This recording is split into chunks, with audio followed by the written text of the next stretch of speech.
This is going to be a quick story time of how my parents found my OnlyFans. So I had just recently broken up with my boyfriend and my friends were trying to find ways to make me feel better. They were trying to tell me to go on Tinder and all these other dating apps to find a new man. I didn't want to find a new man more than I wanted to make him jealous. And so my friends were telling me a good way to get back at him is to post myself with another man. But I had a better idea. I was going to make an OnlyFans and I was going to tell his friends about it and let them subscribe for free. And it did work. He sent me a big paragraph going off on me about it. I thought it was really funny, but anyways, so I had left one night with my friends, they were just trying to take me out and make me feel a little bit better, just to try to make me feel better and get the recent breakup off my head. And I was living at home at the time. I had just turned 18. My parents were really strict and they didn't even know that I had a boyfriend. So while I'm out with my friends, I get a text message from my mom telling me to get home now. I'm asking her what's going on and she's telling me that I just need to get home because we need to talk. And so once I get home, I open the front door. I walk into the living room and my ass was spread open right on the TV screen.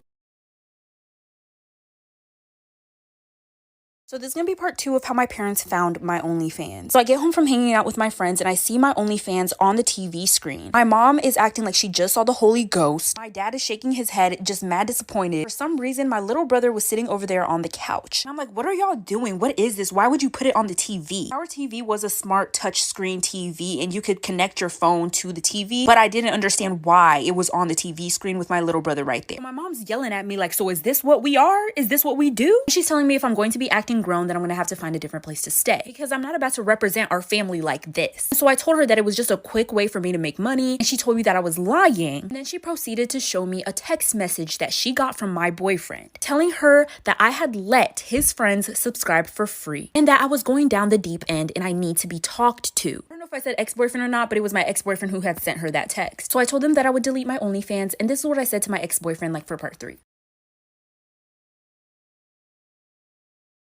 So this is going to be part 3 of how my parents found my OnlyFans. So it was my ex-boyfriend who had told my parents about my OnlyFans. So I decided that I was going to message him. I basically went off on him and I told him, why the fuck would you show my parents my OnlyFans? Why did you feel the need to do that? You're just jealous, yada, yada, yada. And he told me that it's because he doesn't want me to represent myself that way. But I know it's more of the fact that his friends were subscribed to me and he wanted me to just take it down. And I told him that we weren't in a relationship anymore, so his opinion didn't matter. I removed him off everything and he still found ways to text me. He even eventually started to email me and now he was telling me that he missed me and that he wanted another chance. And I'm like, dude, no, you almost got me kicked out. From that point on, my parents never helped me out with anything ever again. I had to start paying everything by myself. And throughout the relationship with my boyfriend, he would basically do everything for me. And so I decided to get back with him. Eventually, he got his own apartment. And so I moved out of my parents' house and moved in with him. And then me and him made an OnlyFans together. My parents found out about that too, but there was nothing that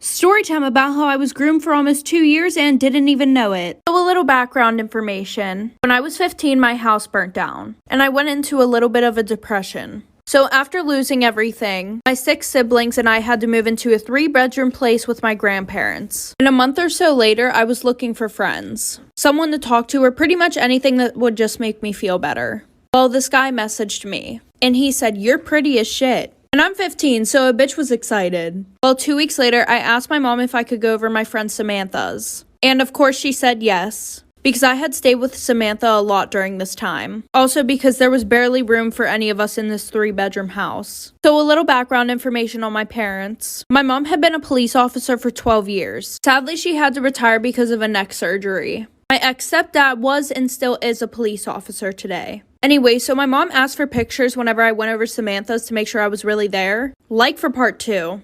Storytime about how I was groomed for almost 2 years and didn't even know. So like I said, my mom used to ask for pictures to make sure that I was really at Samantha's house. Well, Samantha lived about 10 minutes away from the guy that I was talking to. Every time that I went to her house, I would leave at about 8 p.m. and go over to his house. And he was 26 years old. And obviously I knew my parents would freak the fuck out if they found out. And we had planned to keep this a secret until I turned 18. So that way my parents couldn't tell me that I wasn't allowed to be with him. To flash forward to about 3 days before I turned 18, my mom comes into my work. She walks up to me, shows me a picture of him, and says, "Who the hell is this?" So of course I say I have no idea who the hell she's talking about. She said okay and then left.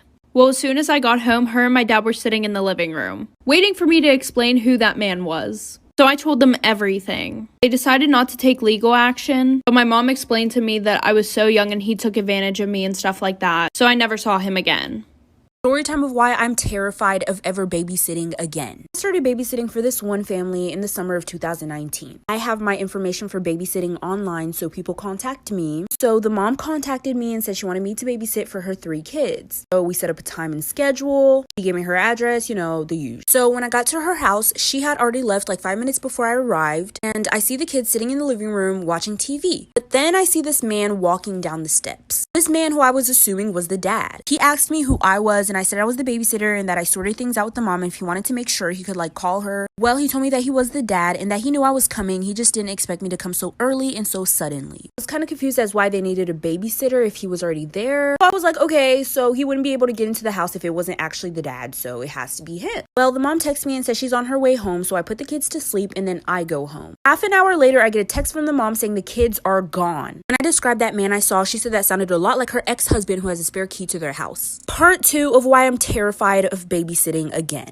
Like I said, when the mom came home after I left, she told me that the kids were gone. So I described to her the man that I saw in the house that I thought was the dad, and she told me that was the ex-husband who had a spare key to their house. But she did not believe me right away. At first, she was asking me a lot of questions, acting as if I was the one who kidnapped them. Almost as if she was accusing me of kidnapping. And you know what? Those feelings were right. Obviously, the police had to get involved, and when I spoke to them, they told me that the mom wanted to know if I knew where the kids were. And I had already told her about the man that I saw. But they said that they would also look into the ex-husband as well. So she kind of believed me, but didn't 100%. I was literally being accused of kidnapping 3 kids. But they were looking more into me because her ex-husband lived in Colorado. We lived in Kansas. So I was a prime suspect up until they interviewed the dad and he gave himself up for part 3 of why I'll never babysit again. So like I said, they were finally able to interview the dad, but it took a while because he lived in a different state. But when they interviewed him, he mentioned this girlfriend that he had. It was his current girlfriend, and so they asked him where she lived and all that good stuff. Well, the police decided that they were going to question the girlfriend as well. So they went over to the girlfriend's house, they knocked on the door, and as soon as they knock on the door, the police hear a child crying. The dad didn't mention anything about his girlfriend having kids. And the next thing you know, a toddler runs up to the door. A toddler that looks exactly like one of the kids that I was babysitting. And so the police arrested the girlfriend and the police arrested the dad for kidnapping 3 children. Mom finally got her kids back and everything was good. The kids were not harmed in any way. This all happened in the span of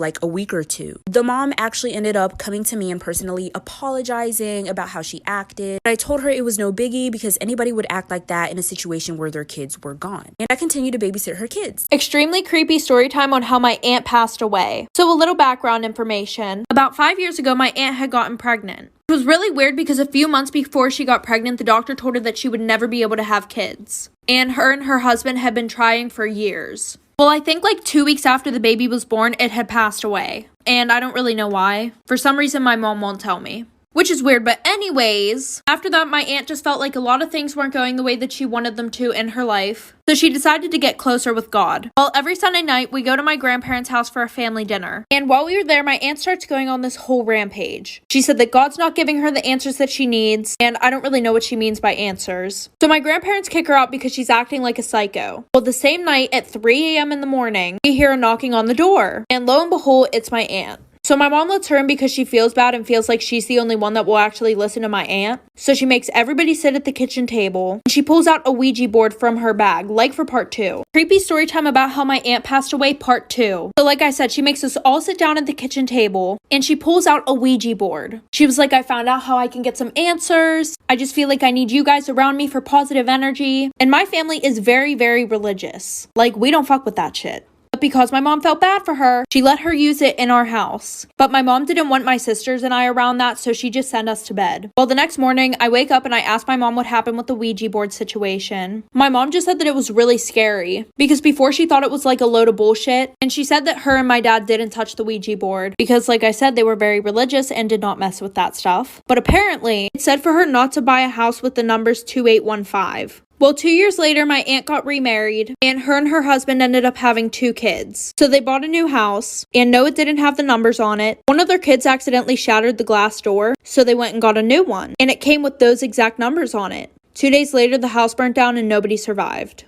Story time of the sickest I felt in my whole life. You might want to hold your breath for this one. My boyfriend and I had been dating for like 8 months or so. I had my own place, so I let him move in with me. One day, my best friend decides that she wants to become a hairdresser, and so she started taking clients and doing people's hair. I became one of her clients because she did hair really good, and she didn't charge me as much because I was her bestie. And whenever I needed her to do my hair, she would come over to my place. Well, over time, my best friend and my boyfriend began to become closer. I didn't think anything of it because I trusted my best friend and my boyfriend. Sometimes my best friend and my boyfriend would be alone together because if she was doing my hair that day and I wasn't home, I would make my boyfriend open the door for her. She could just go ahead and walk on in, get her stuff set up, and then once I was there, she could do my hair. Like I said, I trusted them enough, so I wasn't worried about it. Bitch, I should have been worried about it. One night, my boyfriend tells me that he's gonna be working a little late that night. So, I'm like, okay, that's fine. So that night, I was just sitting on my bed scrolling through my social. Then I opened Snapchat. I'm watching my best friend's story, and she had made a brand new private story. She added me to that story, and there was a picture of my best friend and my boyfriend in bed together.